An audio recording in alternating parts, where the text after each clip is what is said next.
10, 9, 8, avvicinatevi, 7, 6, 5, 4, 3, 2, 1, si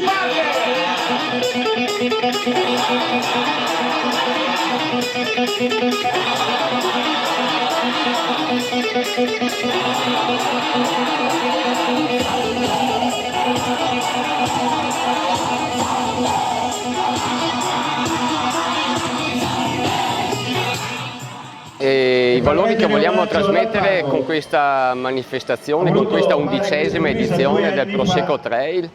è quello di far conoscere a tutta Italia e tutto il mondo possibilmente i nostri bellissimi territori, i nostri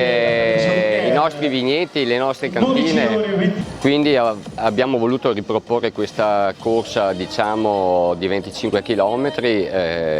pensando di apportare una novità al percorso e soddisfare, diciamo, i podisti più esperti.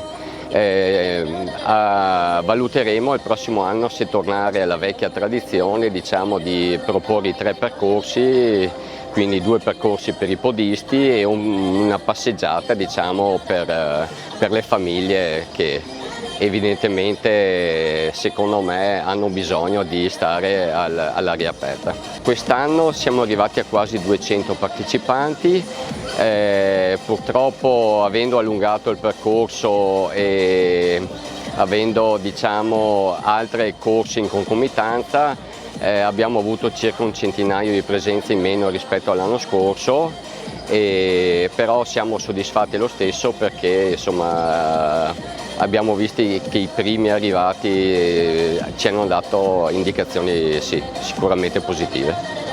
Ma allora il percorso è sempre bello, muscolare, diciamo che allungando di 4 km e un po' di dislivello, anche il finale che è tutto da correre diventa più impegnativo, ovviamente con 20-25 minuti in più di gara si arriva in fondo un po' più stanchi. Comunque è molto bello, il pezzo nuovo mi è piaciuto molto anche perché è molto muscolare, complimenti all'organizzazione, è sempre organizzata molto bene, la gara balisata molto bene, quindi non ho niente da dire. Ma diciamo che per me, che sono uno scalatore, che mi piace la salita, il punto più impegnativo è l'inizio e la fine perché c'è questa pianura da fare a tutta